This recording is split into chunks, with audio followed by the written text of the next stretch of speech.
Meus queridos, tudo bem com vocês? Como prometido, estou aqui para trabalhar com vocês a correção da prova do TJ Goiás, realizada ontem, no domingo, no dia 19 de outubro de 2014. Uma prova muito boa, muito bacana. Gostei de ver aí os nossos alunos mandando e-mail, participando no fórum, dizendo que a prova foi bastante fácil. Claro, foi fácil aí para quem estudou e que seguiu nossas dicas.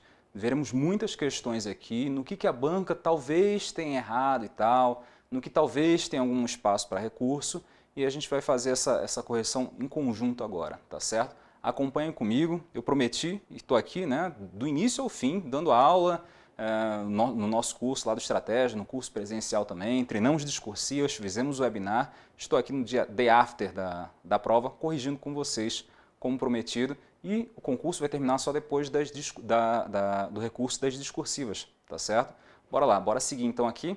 Concurso TJ Goiás, um concurso aí que eu tenho certeza que você se empenhou e acompanhou aí o nosso material do Estratégia, e a gente vai seguir agora com a prova mesmo, a prova 1, a prova branca do TJ. Prova da FGV, aliás, alguns comentários anteriores aqui à nossa própria correção, tá certo? Primeira coisa, ficou muito dentro do esperado, muito mesmo dentro do esperado, e a gente falou bastante disso. Os autores que a banca cobra, Douto caiu, olha aí, que coincidência, não coincidência nada.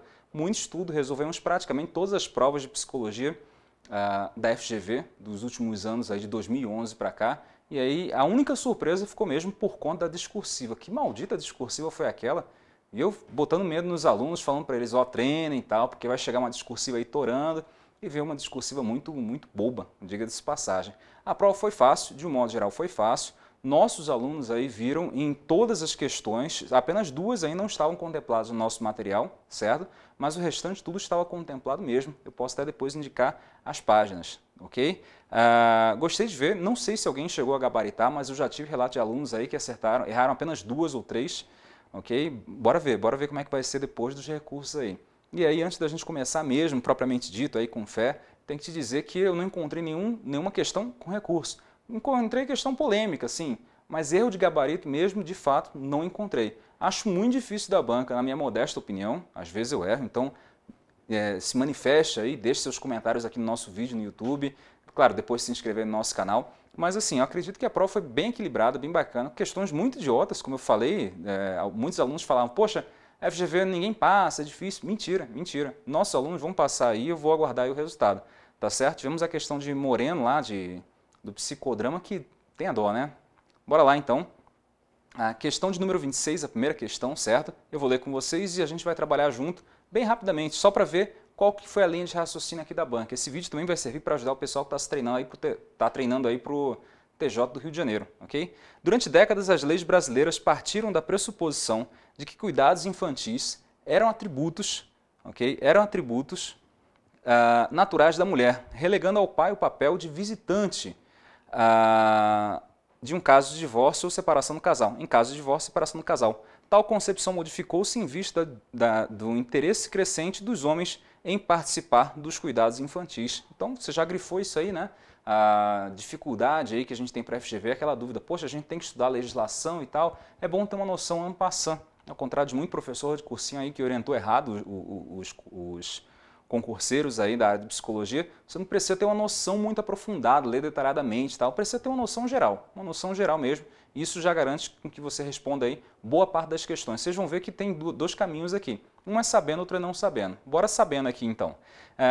Dos homens em participar dos cuidados infantis e do direito da criança e do adolescente à convivência familiar. Poxa, e se isso é recente, está falando de uma lei aqui de 2008, provavelmente a gente já sabe qual é a resposta. A lei número 11.698 de 2008 celebra essa transformação, sendo conhecida também como, e aí as questões, né? Lei do divórcio, não sei se é a lei do desquite aí, que foi aplicada na década de 70, se não me engano, dentro de uma lei orçamentária e tal, enfim. Lei da paternidade, não sei que lei da paternidade é essa, nunca ouvi falar. Lei do divórcio não é, lei da paternidade provavelmente não é. Carta Magna, poxa, Constituição aqui em 2008, desconheço. Estatuto da Criança e do Adolescente, você já sabe, 1990, né? Não dá para falar isso em 2008. E aí sobra a Lei da Guarda Compartilhada. De fato, essa lei aqui tem o nome genérico, aí, Lei da Guarda Compartilhada, ela trata sobre esse assunto aqui, um assunto recente. Então, sabendo o que você faz? Poxa, Lei número 11.698, que eu acho que muita gente não sabia disso na hora da prova e respondeu dessa forma aqui que eu vou ensinar agora.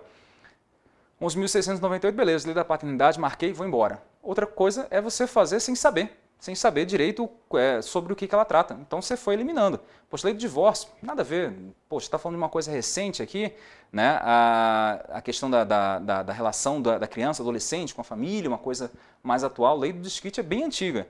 Né? Lei da paternidade, nada a ver. A gente entra mesmo na lei da guarda compartilhada. E isso a gente vai fazer em quase todas as questões aqui da prova. Como eu disse, a prova para o nosso aluno foi muito fácil. Recebi comentário depois de alguns alunos falando que vão comprar aí o nosso curso, vão investir bastante no nosso fórum do Estratégia de Concurso. Não adianta só comprar, né? Tem que ler, tem que participar também, certo? Porque de fato aqui não tinha como errar. Letra E, certo? Letra E aqui, lei da guarda compartilhada. Acho que minha cabeça ficou um pouquinho aqui aparecendo, mas está aqui em cima, dá para ver. Ok? Questão 27, agora dá para subir, dá para voltar à altura normal. 27, Richard Gardner, não confunda, por favor, eu fiz até essa piadinha no nosso webinar. Essa questão aqui, quem participou do webinar acertou, quem leu nossas aulas de estratégia de concurso acertou com o pé nas costas. Richard Gardner é conhecido por nomear uma síndrome na qual a criança é programada a odiar o genitor sem qualquer justificativa. Não tem como pensar em outra coisa, gente. Aqui é a síndrome da alienação parental. Ele não só criou esse termo, como criou também os critérios do diagnóstico, certo? Então a criança tem que rejeitar o pai, deve haver uma transferência aí do ódio com relação ao pai para o restante da família do pai, etc, etc.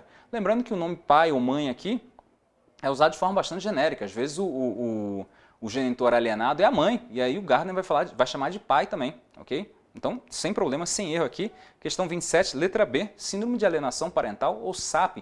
Questão certa, e eu cantei a bola, eu cantei a pedra aí para a nossa prova da FGV. Questão certa para a FGV, ok? 28, adivinha quem foi a autora? E aí, para tudo, eu vou te perguntar o seguinte, quem são os autores que a FGV gosta? Douto é um deles. Ah, Alisson, poxa, Caia Psicologia Jurídica, estudei muito Fiorelli, perdeu o seu tempo. Não é um autor cobrado pela FGV. Aliás, não é uma autora, é cobrado pelo CESP, bastante, mas para a FGV não adianta. Você tem que ir com foco no assunto, tem que ir com foco na banca, senão você vai perder muito tempo nisso. Então tá aqui, ó. Françoise Douto, conhecida psicanalista francesa, ressalta em diversos livros a importância de dirigir a palavra à criança, enquanto sujeito do desejo marcado pela linguagem e logo pela lei de castração. No contexto de separação dos pais, ela recomenda escutar a criança na perspectiva de. Então qual que é a ideia? A coisa principal dessa autora é a seguinte, a criança faz parte da família até o final, independente do processo. Então está se separando e aí ela vai falar, ela vai orientar os pais aí a conversarem com a criança, dizendo que é um processo normal, que acontece com todo mundo, que a culpa não é dela e que o ideal é que ela fique na casa de origem, obviamente, tal, certo? E que isso vai ser o melhor para todo mundo, Ela dá uma série de orientações. Essa orientação que eu estou dando aqui caiu na prova passada. Nessa prova, o que você precisava saber? Tem que manter a criança dentro da família, da ideia de que ela faz parte da família. Então, bora lá. Letra A. Considerá-la como membro da família, logo possuidora de deveres filiais. Matou. É a nossa resposta correta, letra A. Letra B. Sugerir que ela decida com quem deseja ficar, logo atendendo à sua condição de sujeito de direitos. Não é coerente isso aqui com Douto, não. Obter subsídios para a decisão judicial, logo orientando a... vou nem terminar de ler. Induzi-la a expressar seus sentimentos, logo considerando a separação entre lei e desejo. Olha, a fundamentação de Douto é a psicanálise, mas ela não vai enveredar tanto nisso. Na verdade, envereda muito pouco. A concepção geral dela mantém a identidade da família e tal, mesmo que separada. Pai é pai, mãe é mãe, filho é filho, certo? Considerá-la objeto das leis menoristas, logo subordinada ao Estado. Não tem nada a ver. Se fosse Foucault... Aliás, eu não falei que ia cair Foucault na prova? Eu falei. Quase toda a aula lá do Estratégia de Concurso, ou nos nossos webinários, e principalmente no nosso curso presencial, eu falei bastante disso. Foucault cai sempre. E na prova do Rio de Janeiro, daqui a mais um mês e pouco, nós vamos também encontrar pelo menos uma questão de Foucault. Estou garantindo. Questão 29. Segundo a psicanálise, podemos conceber a constituição do eu, moi, olha que chique, né? Como unidade psíquica correlativamente à constituição do esquema corporal, na qual a criança se identifica com a imagem do semelhante. Lacan relacionou esse primeiro momento da formação do eu com a experiência narcisista fundamental designada como... isso eu não entendo muito de Lacan, nem eu. O que eu aprendi foi para concurso, certo?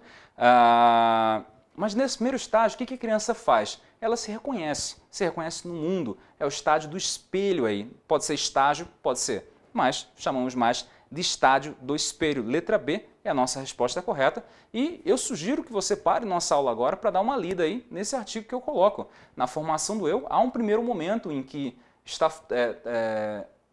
é tomado como uma imagem especular, tal como a criança que reconhece sua própria imagem no espelho. Essa imagem especular do eu é mediadora entre o interno e o externo e fundamental para que o interno seja vivido como próprio.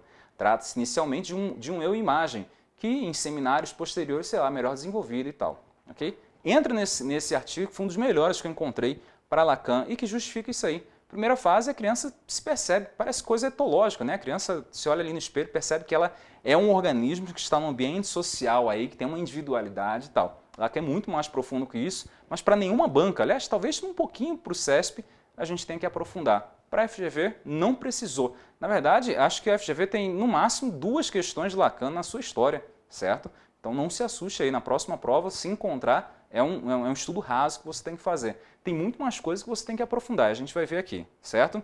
Questão 30.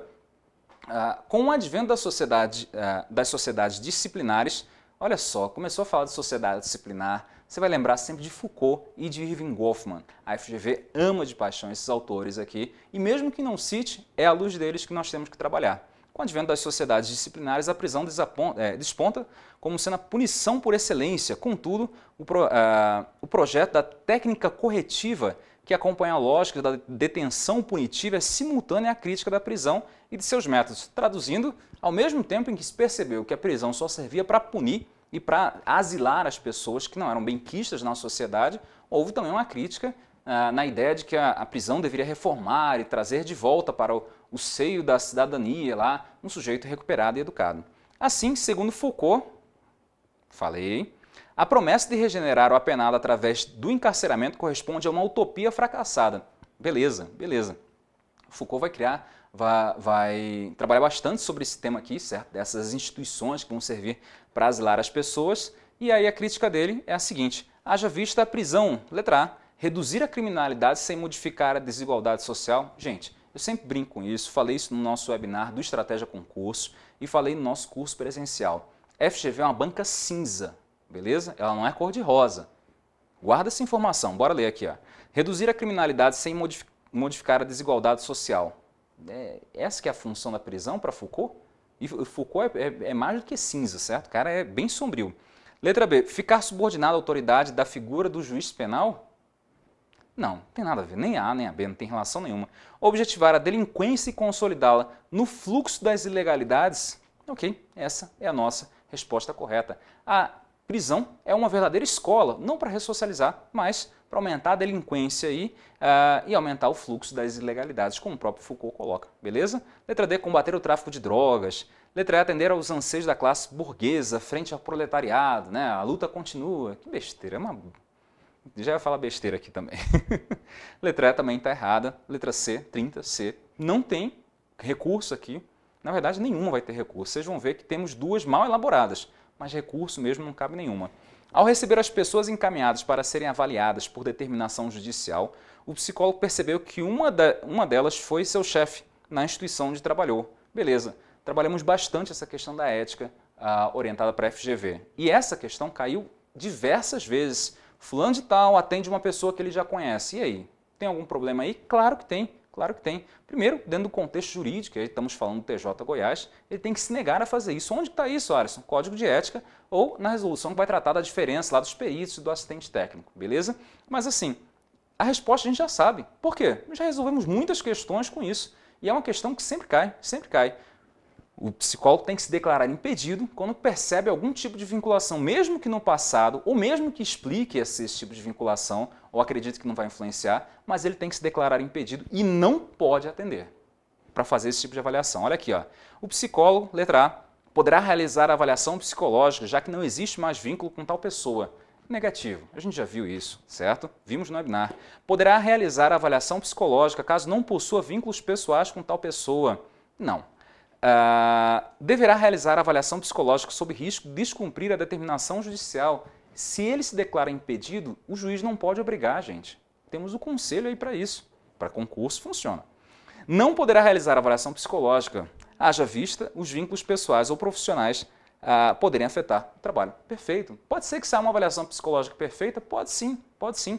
É fato. Até pelo profissionalismo do cara lá que está atendendo e tal, mas a recomendação é de não fazer isso, beleza? Não poderá realizar a avaliação psicológica tendo em vista a relação hierárquica anterior entre ele e a pessoa. Alguém falou de relação hierárquica anterior? Falou da questão do chefe e tal, desculpe, chefe, a questão falou sim da relação hierárquica do chefe e do funcionário lá e tal, mas não é isso que justifica o impedimento, beleza? Letra E, errado também, letra D é a correta. Questão 32 aí, bem rapidinho, a resolução CFP número 8 de 2010, uma resolução que a gente estudou, nós vimos na nossa aula demonstrativa, mesmo quem não comprou o curso, teve acesso aí, viu ela bem esquematizada e aí acertou essa. Foi criada com o objetivo de dispor sobre a atuação do psicólogo como perito e assistente técnico no Poder Judiciário. Segundo tal documento, então tem que estar lá, e do jeito certo. O psicólogo assistente técnico pode estar presente durante a realização dos procedimentos metodológicos que norteiam o atendimento do psicólogo perito, sendo vedado o contrário. Na verdade, há uma proibição explícita nessa resolução. O assistente técnico não pode estar durante o atendimento lá do perito, durante a avaliação psicológica do perito. Por quê? Há um risco aí de contaminação. Temos um grande autor da área da psicologia jurídica que funciona muito para a FCC e muito para o CESP, que é o Sidney Shine, mas que nunca caiu na FGV e provavelmente não vai cair, certo? Os examinadores eles não utilizam essa linha. Mas o Sidney Shine, aproveitando para dar um caroço aqui de informação, vai falar que há um risco forte de contaminação que deve ser evitado e tal, ele entra muito na questão ética aí. Mas nossa resolução não vai tratar disso, não vai tratar dessa forma, ela vai fazer justamente o contrário. Assistente técnico vai fazer o seu trabalho, pode fazer avaliação, pode sim, pode criticar o trabalho do perito, o trabalho dele é esse, mas ele não pode acompanhar, beleza? A relação entre o profissional, letra B. A relação entre os profissionais deve se pautar no respeito e colaboração, ok? Cada qual exercendo suas competências, sendo vedado ao assistente técnico formular quesitos ao psicólogo perito. Errado, ele pode formular sobre a avaliação, o método utilizado, a perspectiva que ele utilizou, os critérios diagnósticos para fechar um certo diagnóstico a partir do Rorschach, por exemplo. Ele pode fazer isso, na verdade é a competência dele.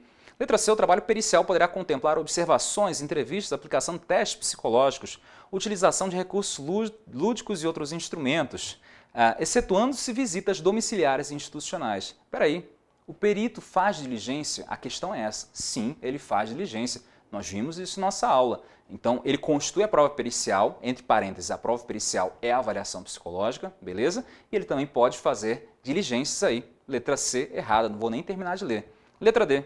Em seu relatório, o psicólogo perito apresentará indicativos pertinentes à sua investigação que possam diretamente subsidiar o juiz na solicitação realizada. Pausa aqui. Eu acho que já é a 10ª vez que eu vejo a mesma questão, a mesma assertiva correta na prova da FGV. Qual que é? O papel do psicólogo no contexto jurídico é orientar, não é decidir, beleza? Essa que está correta. Reconhecendo os limites legais de sua atuação sem adentrar nas decisões e atribuições exclusivas dos magistrados. Resolvemos muitas questões com relação a isso, tenho certeza que você acertou. É vedado ao psicólogo que esteja atuando como psicoterapeuta das partes envolvidas em litígio atuar como perito, não havendo impedimento para o assistente técnico, desde que não interfira na qualidade e na dinâmica do serviço realizado. Olha só, há uma orientação. Está atendendo? Você é o psicólogo clínico lá do caso e tal, certo? Está fazendo a terapia lá de uma das pessoas do casal, ou os dois e tal, o futuro ex-casal aí, há uma vedação. Você não pode ser perito nem assistente técnico. Não tem essa coisa de que não pode ser só perito. Não pode ser uma coisa e outra, beleza? Questão 32, sem direito a recurso, sem mimimi, letra D. Questão 33 aí.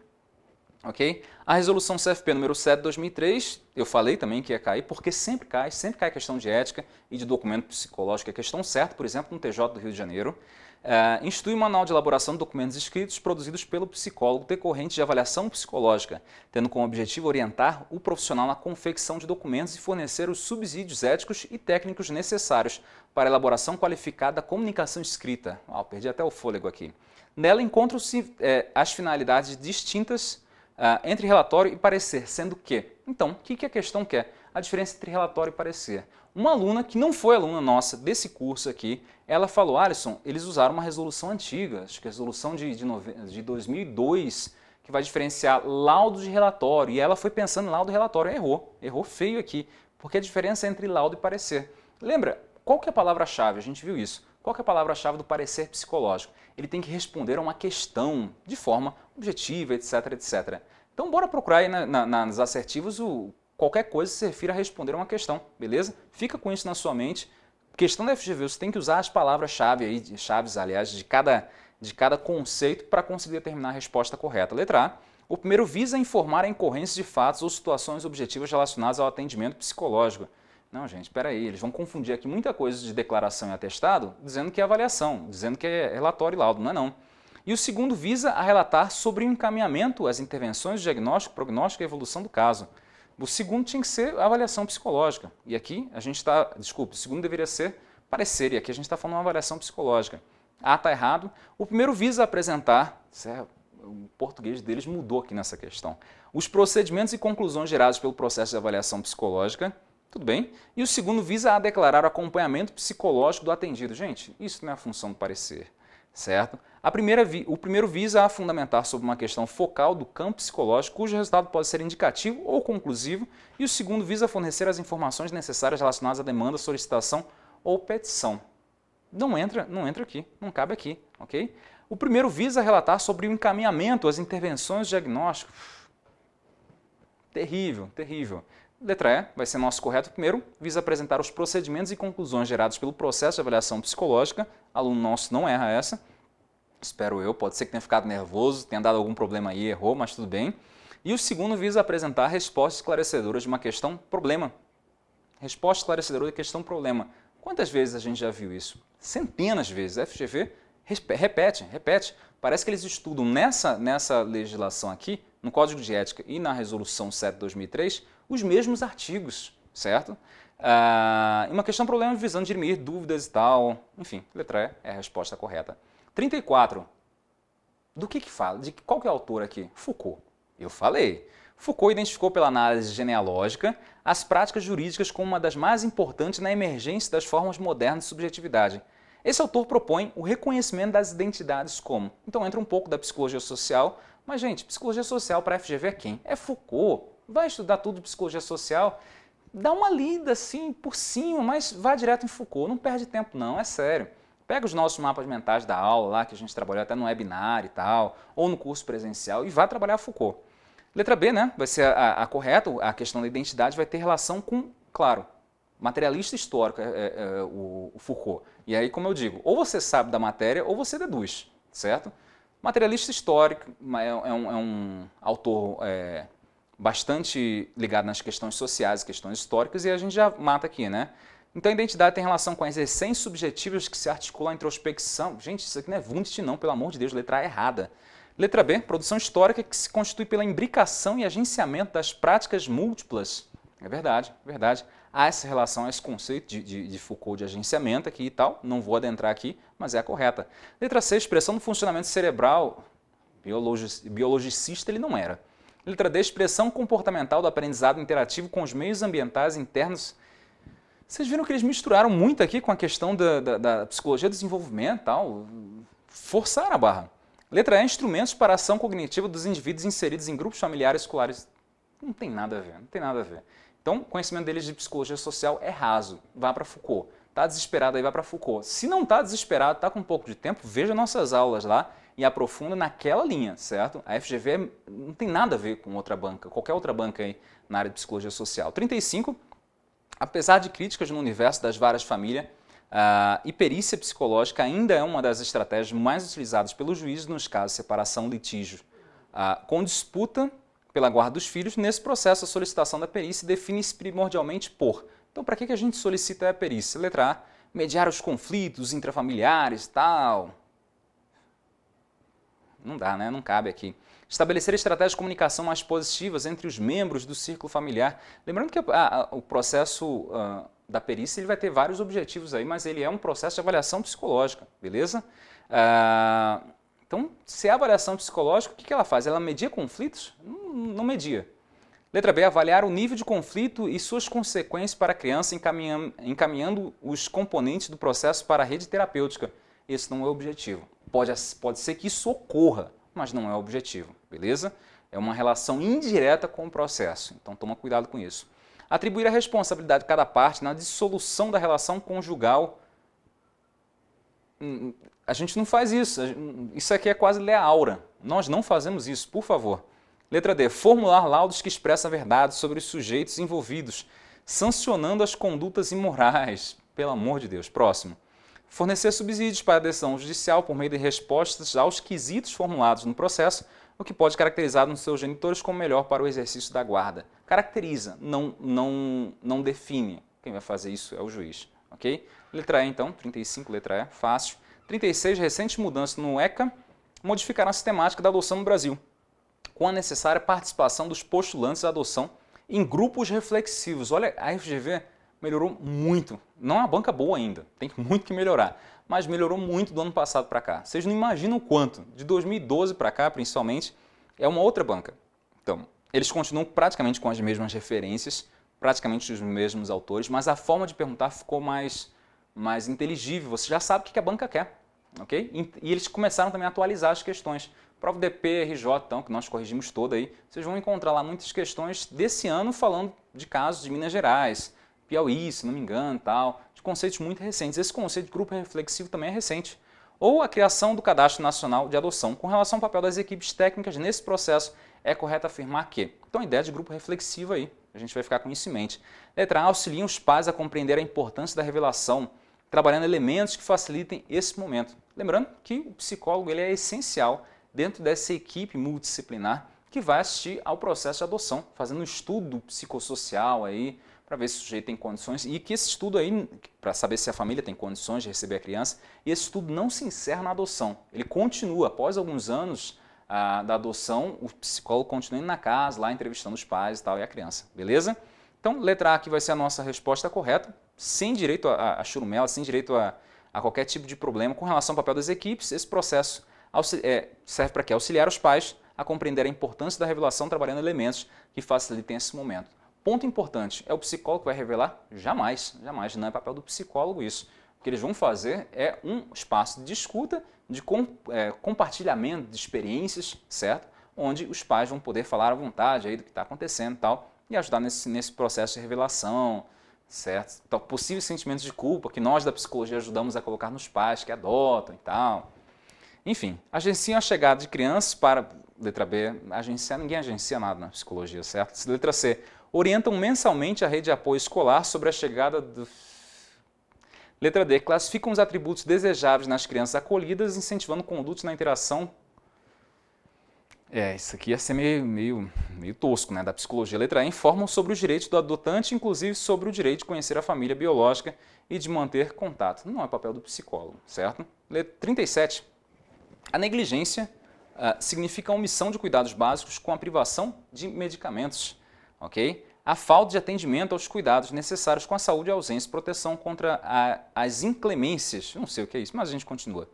Do meio como frio, calor e não provimento, tal. Espero que você esteja acompanhando aí no seu material, na sua prova. A FGV já lançou aí a prova, ok? Que eu percebi que eu estou aqui na frente do texto. Bom, pulando aqui, né? Muita coisa da FGV a gente vai ler e vai ignorar. A definição de negligência, beleza? Negligência proposta pelo Ministério da Saúde faz com que se possa questionar a diferença entre a pobreza e negligência. Segunda vez que cai essa questão, certo? Parece que eles pegaram a mesma prova, se não me engano, a do DPRJ estava muito parecida com essa questão de negligência e pobreza, onde falavam que algumas situações caracterizadas legalmente como negligência são devidas à vida precária das famílias, ok? Segunda vez que ocorre essa questão aí em seguida, talvez volte na próxima prova do Rio de Janeiro. Sendo considerado pobreza quando o grau de privação incide. E aí, a pessoa é considerada pobre aí quando incide o quê? Quando a pobreza é só sobre os filhos, sobre todos os filhos não genéticos e tal, apenas sobre os filhos adolescentes, sobre toda a família ou sobre alguns membros da família. Gente, pobreza afeta toda a família, né? Não tem nem o que discutir. Letra D, gabarito corretíssimo aí, a gente pode ver. De acordo com o relatório mundial sobre violência e saúde, em 48 pesquisas realizadas com a população de todo o mundo, de 10 a 69% das mulheres, parece pesquisa do Ibope, né? Com a margem de erro de 30% a mais ou 30% a menos, a gente acerta. 10 a 69% das mulheres relataram ter sofrido agressão física por um parceiro íntimo em alguma ocasião de sua vida. Vai repetir a questão aqui, vocês vão ver, certo? O FGV já fez essa questão. Organização Mundial de Saúde e tal. São fatores que se articulam ao fenômeno da violência contra a mulher. Essa é uma das questões mal elaboradas da banca, ok? E quem já resolveu questão na prova antes sabe o seguinte, eles não querem saber o que causa, qual é a consequência, eles querem saber o que está relacionado diretamente, beleza? Bora ver aqui, ó. Letra A responsabilidade da mulher que não rompe o relacionamento com o agressor. Gente, se ela não rompe o relacionamento com o agressor, ela pode ser responsável? Podemos até falar em corresponsabilidade, mas em responsabilidade direta, negativo, certo? E é isso que a banca vai entender. Essa letra A está errada. A baixa autoestima das mulheres é banalização da violência doméstica. Isso pode até afetar, mas de uma forma indireta. É o que está presente ali na relação que vai ser o nosso foco de atenção. Letra B, a dependência econômica das mulheres, a existência de filhos que necessitam do pai e a falta de assistência de uma rede de assistência às vítimas. Tem uma rede, tem uma delegacia das mulheres aí, tem a Lei Maria da Penha, existe de fato uma rede. Essa letra B está equivocada. Letra C, a convivência prolongada com relações de violência, vulgo acostumou-se a isso, a legitimação social para a sua perpetuação, e aí a gente tem a misoginia, o direito do homem de educar a mulher através do tapa e tal, e a formação de uma identidade de gênero subordinada. De fato, essa aqui vai ser a nossa resposta correta. E a FGV considerou corretamente isso. Veja que na A e B nós temos erros pontuais aí. Letra D, a ausência de políticas públicas, próximo, né? Tem política pública sim. Letra E, a complacência social como um fenômeno, os baixos índices de punição dos acusados e o empoderamento das vítimas pela proteção. Não tem empoderamento da vítima, a coitada, na verdade, ela é despida de qualquer poder ou direito. Ela é objeto aí do homem, do marido, como diria Kant. Ela se torna um objeto mesmo, deixa de ter essência humana para se tornar um objeto. 39. É conhecida que antes da promulgação do ECA, ainda sob a égide do Código dos Menores, bem antigo isso, época do Ronca, os laudos psicológicos eram atravessados pela busca de patologias individuais que justificassem as medidas a serem aplicadas. Nós estudamos isso. A psicologia jurídica, aí, nos seus primórdios, tinha a função de identificar criminosos, possíveis criminosos. Aí. Atualmente, entretanto, as intervenções psicológicas buscam se pautar nas garantias dos direitos das crianças e adolescentes. Opa, se a gente está falando disso, estamos entrando no campo, qual campo? Direito da família. Direito da família não, direito da criança e do adolescente aqui. Tal como preconizado pelo ECA e pela própria Constituição vigente. Com base nesse argumento, as intervenções psicológicas que se buscam contribuir eticamente em várias da infância e da juventude, nesse momento são, então, no momento atual, o que é condizente aí com as varas da infância e da juventude. Letra A, laudos periciais da personalidade de casais ou solteiros postulantes à adoção. Ok? Gente, não é.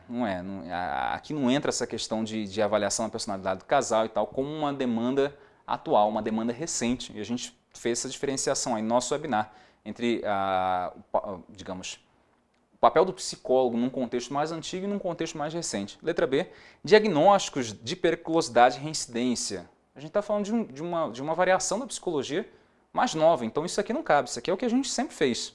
Letra C, avaliações psicopatológicas de crianças e adolescentes acolhidos, negativo. Letra D, grupos reflexivos. Segunda vez que cai na sua prova. É a primeira vez que a FGV está cobrando isso em concurso. Estuda isso para o TJRJ, certo? Dica foi de graça aqui. Grupos reflexivos com os pais de adolescentes infratores e com os próprios jovens. Então, esses grupos reflexivos podem ser em conjunto, não é indicado isso. A ideia é fazer grupos separados aí, certo? Mas é a letra D mesmo. Laudos avaliativos das famílias desestruturadas que tiverem filhos acolhidos e tal. Isso aqui é a visão antiga, queremos a novidade. Letra D, corretíssima. É nesse raciocínio que você tinha que interpretar a questão. Não sei o que é grupo reflexivo, tudo bem, tudo bem. Não sabe o que é isso? Elimina só as questões que refletem a postura antiga do psicólogo. Senão você vai dizer, poxa, mas o psicólogo faz isso, o psicólogo faz aquilo. E aí você a questão, vai entrar com recurso, vai contratar alguém para fazer o seu recurso, a banca vai indeferir com toda razão. Tem que raciocinar diante da questão. A FGV está trazendo aí questões mais inteligentes. E aí um pequeno mapa mental que eu trabalhei com o pessoal no nosso webinar e no nosso curso presencial, beleza? Direito da criança e do adolescente, qual é a atuação do psicólogo? Dá uma pausa aí no vídeo, dá uma lida aí nisso, certo? E eu vou passar aqui adiante. Questão 40 é a questão que não dá para comentar. Leia aí que eu estou com preguiça.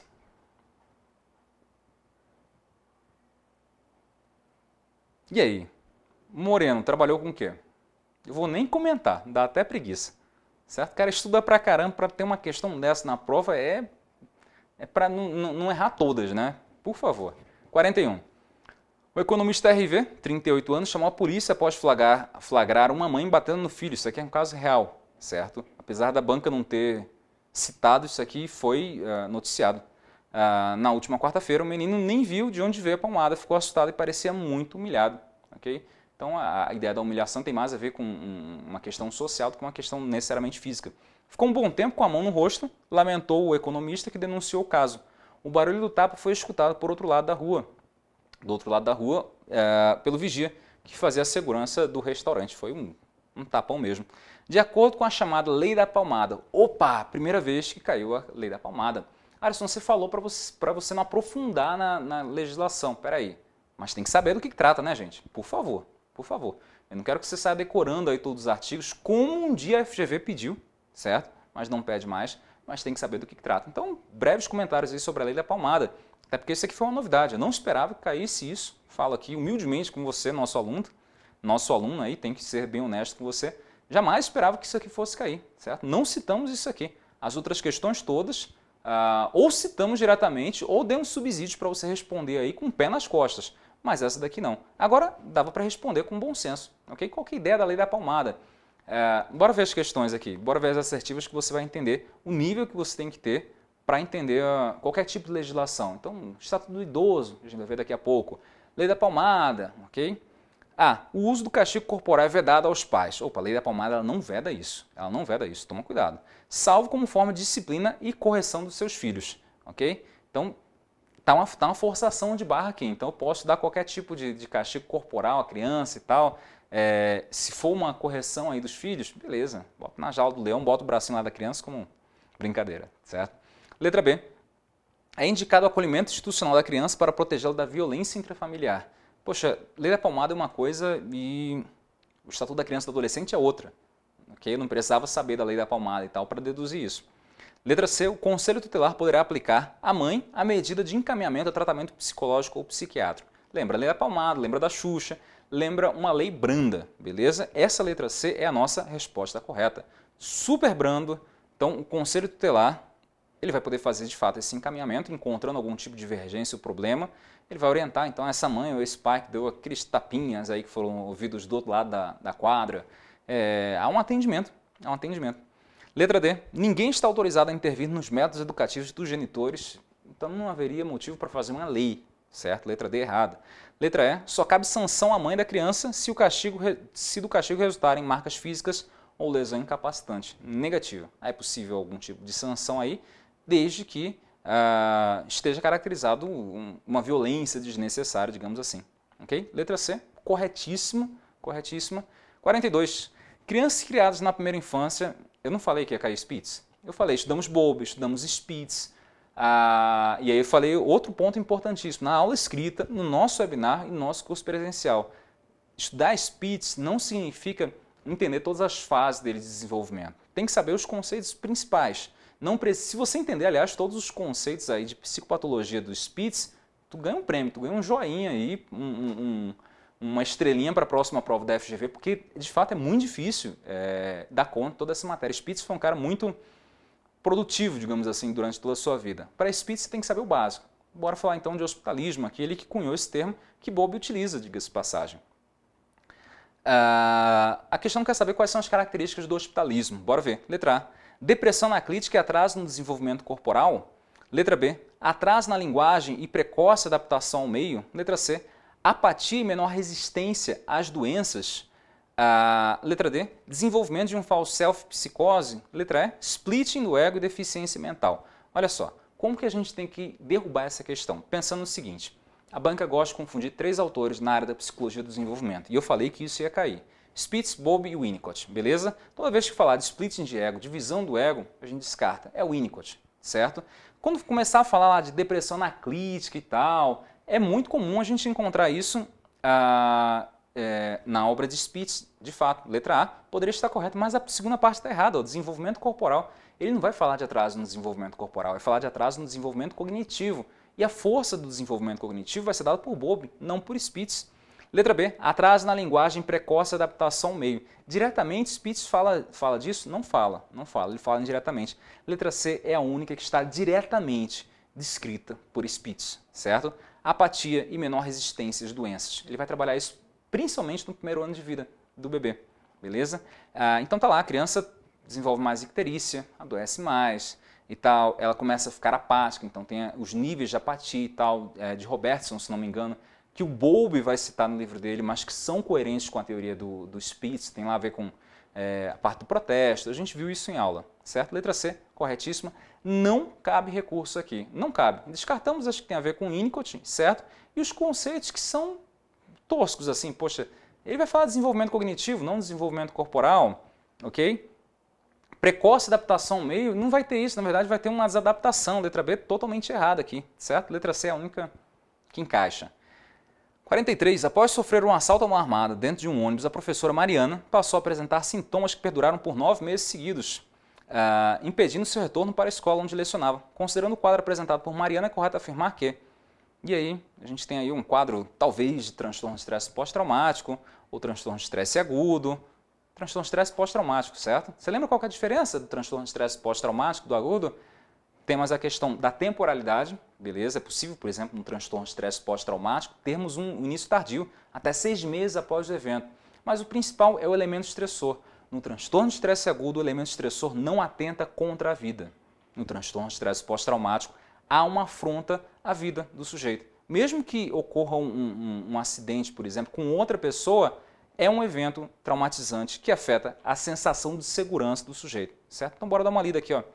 Letra A, alucinações auditivas de conteúdo persecutório são sintomas característicos do TEPT.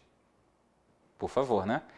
Letra B, a reatividade fisiológica na exposição a indícios externos que lembram algum aspecto do evento traumático é uma forma de reviver o trauma. De fato, há uma reativação de todo o sistema de estresse no transtorno de estresse pós-traumático. Nós vimos isso em aula.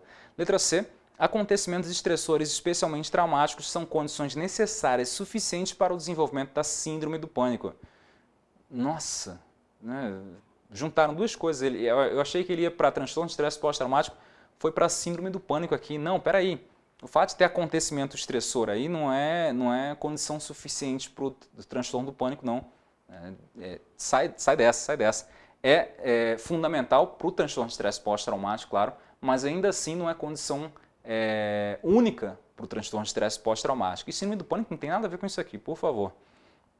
Letra D, a ansiedade antecipatória com relação às lembranças do evento traumático é conhecida como flashback.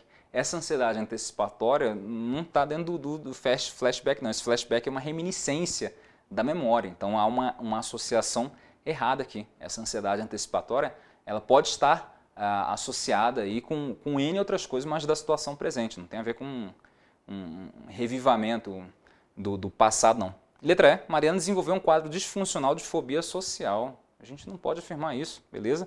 Que pode se tornar incapacitante, de fato. Fobia social pode fazer isso, tá? Mas não dá para afirmar que é fobia social. 44. O senhor Silva, 66, foi denunciado por fazer uma ligação clandestina da água. Poxa, 66 anos, idoso e tal. Vou pensar no Estatuto de Idoso, certo? Errado. Constituição Federal. Na água do condomínio em que é síndico, considerando a legislação no que concerne as pessoas com idade igual ou superior a 60 anos, o senhor João Silva deverá... Lá no finalzinho da Constituição, o que a gente encontra? Certo? A questão da capacidade do sujeito, das crianças, da criança, adolescente, idoso, tal, da inimputabilidade, se não me engano, deles poderem exercer algumas coisas ou não, beleza? Lá no finalzinho, 226, 227, se não me engano, lá por essa região aí da Constituição. O que a gente vai encontrar? Depois de 60 anos, o cara pode fazer qualquer coisa e não vai ser responsabilizado? Negativo, a Constituição não vai falar isso. Vai falar que depende de lei específica e tal, qualquer tipo digamos, de entendimento com relação a isso. Então, o cara passou dos 60 ainda é plenamente responsável. Esquece isso. Cada vez mais, né? Hoje o povo com 60, 70 anos aí tem mais lucidez para a vida do que nós. Letra B é a resposta correta. O sujeito é capaz de responder por seus atos. Está na Constituição, não tem recurso, não tem nem o que pensar aí. 45. Um consumo inadequado, agora eu estou bem na frente mesmo, o consumo inadequado do álcool é um importante problema de saúde pública acarretando custos, etc, etc. Considerando os vários aspectos envolvidos nesse problema, pode-se afirmar que... Então bora lá. A prevenção terciária tem como objetivo retardar o início do uso do álcool. Isso é a prevenção primária, letra A, errada. Letra B, a venda de bebidas alcoólicas a crianças é expressamente proibida pela legislação, ok? Sendo a venda a adolescentes condicionada à autorização e supervisão dos pais ou responsável. Já viu algum adolescente entrando em boteco com o pai lá dizendo, olha, ele pode? Não existe isso. Letra C, a dependência de álcool na gravidez pode resultar no nascimento de bebês afetados pela síndrome do alcoolismo fetal, com sequela no desenvolvimento físico e mental. Perfeito, e é a visão antiga da síndrome alcoólica fetal. Qual que é a visão atual? Que a FGV não cobrou ainda, mas fica atento porque pode cair no seu próximo concurso. Qualquer dose de álcool, certo? Independente da frequência, passa diretamente para o bebê. E pode ocasionar prejuízo, certo? Qualquer tipo de prejuízo. Então aquela mãe que bebeu só um dia, tomou aquele porre danado, a criança pode ter a síndrome alcoólica fetal. É uma visão nova que aumentou a gravidade da ingestão de álcool na gravidez, certo? Letra D. A síndrome de abstinência do álcool faz parte da estratégia de redução de danos. Os efeitos estimulantes da ingestão de álcool, como euforia, desinibição e loquacidade, são benéficos no tratamento de quadros mais benignos de depressão e ansiedade. Esse é o cara que estava lá resolvendo a questão. Começou a rir. Não é possível. Teve que ir no banheiro, sair de sala, porque não dá, né? 45, letra C, é a correta, sem direito a qualquer tipo aí de recurso. 46, essa foi uma outra questão que nós não trabalhamos na nossa aula, certo? Claro, eu sempre realizo o material com a utopia, que às vezes dá certo, de ter toda a prova contemplada na nossa aula escrita, ok? Nem sempre dá, mas olha só, poxa, de 25 questões, 2 não estavam contempladas, 23 eram deduzíveis diretamente do nosso material ou indiretamente. Há 8 anos, em 7 de agosto de 2006, era aprovada a Lei 11.340, conhecida como Lei Maria da Penha. O instrumento legal foi um passo importante para o enfrentamento da violência e tal. Quanto às formas de violência contra a mulher, de acordo com a lei, analise os itens a seguir. Então são 5 itens aqui, que eu já vou adiantar. Os 5 são considerados formas de violência contra a mulher, descritos lá na Lei Maria da Penha. Essa aqui, de fato, era necessário um pouco mais de conhecimento da lei, especificamente do seu artigo 7. Então a difamação por mídia virtual. Alisson, mas não está escrito mídia virtual na lei. De fato não está, está escrito difamação e tal, mas a gente considera. Esse é o nível de interpretação que você tem que levar para a sua próxima prova da FGV, ok? A proibição de usar métodos contraceptivos, de fato, isso aqui atenta contra o direito sexual da mulher. Então, se o marido impede isso, ele pode ser penalizado pela Lei Maria da Penha. A destruição de documentos pessoais, o cárcere privado, a agressão física por companheira em relação homoafetiva, tal. Alisson, como que eu faço para estudar esse conteúdo? Dá uma olhada aqui, ó, artigo 7. Isso aqui, a Lei Maria da Penha tem caído com uma frequência maior aí no último ano. Acho que das 3 questões que conheço da FGV, as 3 caíram num espaço de um ano. A FGV tem bem mais tempo aí, uns 5, 6 anos na área de psicologia. Então, artigo 7, dá uma pausa aí depois, dá uma lida, vou me afastar um pouco aqui, opa, para o outro lado, para você poder dar uma lida depois da Lei Maria da Penha, pode ser que caia no seu próximo concurso, tá certo? Bora lá, questão 47. Sobre o dever dos filhos maiores com relação aos pais, o entendimento legal é de... Alisson, Estatuto do Idoso de novo? Não. Constituição Federal. A. Os filhos maiores têm o dever de ajudar e amparar os pais na velhice, carência ou enfermidade. Onde está escrito isso? Constituição Federal, artigo 229. Os filhos têm o dever de assistir, criar e educar os filhos menores e os filhos maiores têm o dever de ajudar e amparar os pais na velhice, carência ou enfermidade. Cabe recurso? Nenhum. Constituição Federal a gente não briga. Aceitamos e resolvemos a prova. 48.